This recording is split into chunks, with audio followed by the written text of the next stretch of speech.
le monde s'en fout de Kolo Muani. C'est dramatique, hein, et vous vous demandez peut-être pourquoi je fais une vidéo sur le sujet, surtout que maintenant qu'il est parti définitivement du Paris Saint-Germain, il va plus intéresser personne du côté de l'Hexagone, et il est même plus appelé en équipe de France, autrement dit, il a disparu des radars. C'est même plus un joueur qui est évoqué dans les médias français, il l'était seulement pour parler de son hypothétique transfert. Salut tout le monde, c'est TMF, et malgré tout, je choisis de vous parler de Kolo Muani parce que justement, moi c'est un joueur qui m'a toujours rendu curieux. C'est pas un de mes joueurs préférés, j'ai pas forcément une cote de sympathie particulière pour lui, même si attention j'ai rien contre Kolo Muani, mais il se trouve que la trajectoire de ce gars m'a toujours fasciné. C'est peut-être dû au fait qu'il a fait ses débuts du côté du FC Nantes, mon club, c'est peut-être dû au fait que c'est un des plus grands représentants de comment la Bundesliga et plus spécifiquement Francfort peut transformer des attaquants, c'est peut-être parce que c'est un échec retentissant pour le Paris Saint-Germain et un des symboles du fait que le club parisien ait changé, parce qu'aujourd'hui il ne fonctionne plus de cette manière. C'est peut-être pour ma passion des prêts et des carrières qui n'en finissent plus de se perdre, mais au final, ouais, j'avoue, Kolo Muani, j'ai envie de vous en parler. Et on va pas en parler pour des questions de prêt, de montant de transfert, parce que c'est à travers ce prisme qu'était commenté Kolo Muani, mais désormais c'est réglé. Non, on va en parler à travers le prisme des performances, parce que j'ai vraiment l'impression que c'est bon. Kolo Muani, il est catégorisé comme perdu pour le football, il n'entrera plus dans les débats, mais on parle d'un mec de 27 ans, et parfois j'ai un peu l'impression que c'est un mec qui a 32 ans, qui de toute façon ne donnera plus rien de sa carrière, et qui est parti soit en Saudi Pro League, soit en MLS, soit en Turquie, enfin bref, vous voyez un peu le style, mais non, il est à la Juve, il a 27 ans, c'est même un mec qui pourrait, sur un malentendu, faire son retour en équipe de France un jour.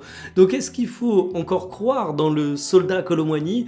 Est-ce qu'on peut encore le sauver? Est-ce que la vieille dame va l'aider à redorer son blason footballistique? Eh bien c'est le sujet, installez-vous confortablement et bienvenue pour cette nouvelle vidéo Talk My Football.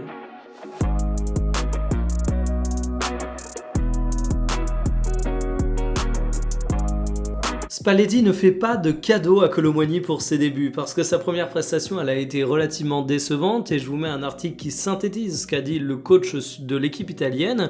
Il reconnaît sa qualité, mais il dit qu'il doit se remettre en question et que là il a foiré. Faut avouer qu'il a loupé une occasion assez lunaire, je vous mets les images, désolé pour la qualité. Ok, le rebond d'avant n'était pas simple à appréhender, mais la séquence reste quand même relativement marquante. Et les déclarations de Spalletti concernant Kolo Muani, elles sont en plus à lire d'une façon un petit peu sournoise quand on sait la volonté de l'entraîneur d'aller recruter un entre guillemets vrai numéro 9 pour la Juventus. Il y a la piste Sorloth qui sort depuis déjà quelques jours, un numéro 9 plus traditionnel, profil très éloigné de Kolo Muani. Dire qu'ils avaient déjà Openda dans l'effectif, ça me tue de rire, mais écoutez, ça semble compliqué de trouver quelqu'un en pointe pour la vieille dame. Mais cette piste depuis, elle a été un petit peu mouvementée, on va dire. On lit quelques nuances, je vous montre un tweet, ça veut pas dire que c'est la théorie à laquelle j'adhère, mais c'est pour vous montrer que ça va dans un petit peu tous les sens et que Sorloth il est encore loin d'être du côté de la Juventus. Mais pourquoi je commence ma vidéo sur Kolo Muani en parlant de ces interrogations de Spalletti et cette volonté de recruter potentiellement Sorloth alors que le club vient de poser une sacrée somme sur Kolo Muani, sacrée somme à l'échelle des moyens de la Juventus bien évidemment, qui sont moins grands aujourd'hui, et bien simplement car je pense que ça montre le premier problème de Kolo Muani. Quel est son poste? Parce qu'au bout d'un moment, oui, je vais être capable de le catégoriser en termes de poste, mais vous allez le voir, quand on rentre dans les détails, c'est pas aussi simple et binaire que ça puisse paraître, et moi, j'ai souvent été agacé par les joueurs où t'es incapable de trouver leur poste. Alors, c'est une chose quand t'as débat sur Kylian Mbappé. Le débat sur Kylian Mbappé, est-ce que c'est plus un neuf? Est-ce que c'est plus un ailier? Est-ce qu'il doit être seul? Est-ce qu'il doit être accompagné? Est-ce qu'il gâche pas un peu son talent ici? C'est une chose, mais en attendant, Kolo Muani, Mbappé, pardon, c'est un des meilleurs joueurs du monde. Il est capable de te planter 40 buts par saison, donc j'ai envie de dire, oui, effectivement, il y a des débats qui font sens sur Mbappé, mais c'est pas exactement la même chose pour Kolo Muani, parce que Mbappé était presque tenté de dire qu'il apporte satisfaction partout, même s'il y a de la frustration, Kolo Muani était presque tenté de dire qu'il apporte satisfaction nulle part. Si on prend par exemple sa dernière saison du côté de Tottenham, chez les Spurs, il a évolué les 2 tiers du temps en pointe, 1 tiers du temps sur les ailes, mais pas toujours du même endroit, et il a terminé à droite d'ailleurs avec Richarlison en pointe. Et en fait, le problème avec Kolo Muani, c'est qu'au-delà de là où tu le positionnes sur la feuille de match au départ, il a des qualités et des défauts footballistiques qui font que bonne chance pour le situer sur le papier. Parce que tu me dis que c'est un numéro 9, je veux dire ok, mais c'est loin d'être le meilleur point de fixation que tu as connu dans le football. C'est pas grave, il y a plein de joueurs qui sont pas des bons points de fixation et qui font des bons numéros 9, mais ok, pas le meilleur point de fixation. Dos au jeu, il est pas exceptionnel. En termes de finition pure, c'est pas non plus un mec qui semble être un tueur. Ça fait quand même pas mal de points qui t'éloignent d'un numéro 9 traditionnel, et à contrario, c'est un joueur qui est très rapide, qui a une pointe de vitesse assez impressionnante. Lorsqu'il décroche, il peut être très mouvant sur le terrain, très intelligent dans sa capacité à lire le jeu. C'est un gros travailleur qui va aider défensivement son équipe, et on le voit parfois avoir des qualités de dribble qui font quand même que c'est un joueur qui a quelques atouts à faire valoir. Donc en fait, Kolo Muani, si tu le places juste numéro 9, tu comprends que selon l'équipe dans laquelle il se trouve, il peut pas exprimer une bonne part de ses qualités, et selon l'animation de son équipe, on risque surtout de mettre les projecteurs sur ses défauts. Et c'est pour ça que la question du positionnement de Kolo Muani, elle est aussi sensible, c'est parce que c'est pas un joueur qui peut coller à toutes les situations. Moi j'aime bien parler dans certains cas, j'en ai parlé dans le journal ce matin pour un dossier totalement différent, de joueurs situationnels. C'est-à-dire qu'il y a des joueurs, tu sais que tu vas pouvoir leur demander bien des choses, ils sont polyvalents et ils vont toujours pouvoir s'en sortir. Alors qu'à contrario, tu as d'autres joueurs, tu sais que s'ils sont pas dans les conditions idoines, ils vont complètement se foirer. Ça veut pas dire forcément que ce sont de moins bons joueurs, parce que tu peux être un joueur polyvalent mais moyen, et tu peux être un joueur situationnel mais absolument formidable. Au bout d'un moment, le meilleur couteau du monde, il est peut-être pas super bien à utiliser en termes de marteau, mais ça tombe bien, si tu achètes un couteau, c'est pour t'en servir comme couteau. Kolo Muani, je trouve que tu as un petit peu cette problématique. Bon, c'est pas le meilleur couteau du monde, quoi qu'il arrive, mais j'ai du mal à comprendre un petit peu le choix de la Juventus. Parce que pour moi, c'est pas un hasard s'il a brillé à Francfort. Alors on a tendance à dire que la Bundesliga est toujours un championnat qui met en avant les attaquants. On a toujours tendance à dire que du côté de Francfort, on est un peu des magiciens, mais faut aussi regarder pourquoi la Bundesliga ça réussit à certains attaquants. Et de mon point de vue, la Bundesliga, très spécifiquement pour Kolo Muani, était géniale. Parce que c'est un joueur qui a besoin d'espace. Vous avez compris à ma description de ses qualités que Kolo Muani dans une équipe qui a la possession, c'est pas génial. C'est pas pour rien que ça l'a pas fait dans le PSG de Luis Enrique. Spoiler alerte, la Juventus est plutôt une équipe qui a la possession. Je vous mets les stats sur la saison passée, c'était plus de 57% du temps avec ballon. Mais à Francfort, en fait, Kolo Muani, oui, il pouvait décrocher, il pouvait combiner avec ses coéquipiers. Il pouvait se retrouver dans des situations de transition où il éliminait l'adversaire. Il se retrouvait dans un football plutôt fluide qui lui donnait de grandes opportunités de briller. Et c'est marrant parce que c'est pas du tout ce que je vois du côté de la Juventus. Et c'est pas du tout comme ça que je me dis que Kolo Muani va pouvoir relancer sa carrière. Alors pourquoi il a quand même choisi la Juventus ?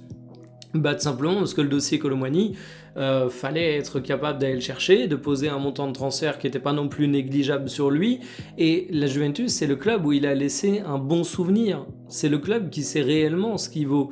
Parfois, au-delà de la compatibilité théorique, ce qui fait une union, c'est tout simplement les questions pratiques et la réalité de la vie. La réalité de la vie, c'est que par rapport au budget de la Juventus, par rapport du côté de Kolo Muani au club qu'il avait connu, là où il avait laissé une bonne image, ici ça matchait. Mais pour moi, c'est vraiment pas un club qui va faire parler les qualités de Kolo Muani. Et je suis un peu inquiet par rapport à ça, parce que je me dis que si demain ils arrivent à recruter un numéro 9, admettons que ce soit Sorloth, admettons que ce soit un autre, tu vas faire tourner Kolo Muani autour de lui, c'est pas impossible sur le papier. Tu vas excentrer Kolo Muani pour le mettre sur le côté, comme tu l'as vu du côté de Tottenham par exemple, quand tu avais Richarlison devant, il peut être à gauche, il peut être à droite, ouais, c'est pas impossible non plus. Mais je suis vraiment curieux de voir comment la sauce va prendre, et je me dis qu'il y a un monde où on se retrouve une nouvelle fois dans une configuration où Kolo Muani ne confirme pas tout son talent, parce que pour moi c'est un joueur qui a souvent été victime de ça.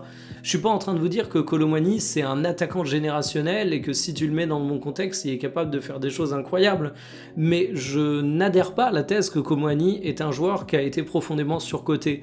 Je pense que demain tu le mets dans un club de Bundesliga similaire à Francfort, il met peut-être un petit peu de temps à retrouver son niveau, mais passé un certain cap, il peut te ressortir une saison qui est pas si éloigné de ce qu'on a vu à l'époque. Ce sera pas totalement la même, parce qu'il y avait vraiment eu un grand alignement des planètes, j'ai envie de qualifier ça comme tel, mais il y a encore des choses qu'il peut montrer sur le terrain. Et donc on en vient à la question, est-ce que Kolo Muani peut encore se redresser dans sa carrière ? Qu'est-ce qu'il vaut réellement Kolo Muani ? Déjà le montant de transfert, parce que ce qui vaut, c'est ce que le marché décide, on a tendance à dire ça parfois. Bon, mais pour la Juventus et le Paris Saint-Germain, c'est 38 millions d'euros plus 12 millions d'euros de bonus. De mon point de vue, ça fait plutôt sens, parce qu'en fait, Kolo Muani, j'ai tendance à considérer que c'est un mec plutôt chapeau 3 en termes de joueur à son poste, et encore, vous avez compris toute la difficulté de le classer à son poste, et il peut évoluer plutôt dans des clubs qui se retrouvent chapeau 2 européen, chapeau 3 européen. Peut-être même que la Juventus, au-delà du côté, pour moi, il y a des vraies questions de style et de compatibilité, c'est peut-être un peu haut, mais en tout cas, c'est le joueur, si on se projette un petit peu dans une partie de FIFA, par exemple, qui devrait tourner grosso modo à 80. Il n'est pas beaucoup plus haut, il n'est pas beaucoup plus bas, c'est pas la fraude qu'on veut nous faire croire, et c'est pas le joueur parfait. Mais en fait, je le redis, pour moi, le problème de Kolo Muani, c'est surtout la situation dans laquelle il évolue dans bon nombre de contextes. Et il y a un homme qui lui a fait confiance à pas mal de moments à Kolo Muani, qui a continué à l'appeler même quand il était dans le dur, c'est Didier Deschamps. Alors on connaît tous Didier Deschamps et sa fidélité, sa facilité à rappeler toujours les mêmes joueurs, mais c'est pas seulement ça pour moi qui le liait à Kolo Muani, c'est le fait que Didier Deschamps, justement, c'était un mec qui avait beau avoir une équipe dominante, se retrouvait dans des situations où il pouvait mener des phases de transition, ou même s'il était dans une équipe dominante, il pouvait laisser à ses attaquants un peu d'espace. Et finalement, quand je dis que Kolo Muani, je le vois plus dans une équipe éloignée des préceptes de la Juventus, éloignée dans un autre style des préceptes de Luis Enrique, on voyait un peu ça avec l'équipe de France, et parfois l'équipe de France donnait des configurations de matchs où Kolo Muani pouvait mieux briller. Et quand on fait un peu le bilan des matchs français de Kolo Muani avec la tunique internationale, c'était pas si mauvais en fait, même dans des moments où il était extrêmement critiqué en club, où tu avais l'impression qu'il était perdu pour le football, il arrivait quand même à nous sortir des trucs dignes en équipe de France. Je trouve que ça résume un petit peu tout le dossier Kolo Muani, donc je suis curieux de voir ce qu'il va faire sur la suite de sa carrière. Je pense vraiment que c'est un joueur qui a encore du football dans les pattes, mais en fait, ce qui me dérange un petit peu, c'est que je suis pas sûr que la Juventus ce soit exactement le contexte qu'il lui faut, mais économiquement ça semblait coller pour tout le monde. Affaire à suivre, ne serait-ce que comment va se clôturer ce mercato du côté de la vieille dame. Je vous dis à demain, salut.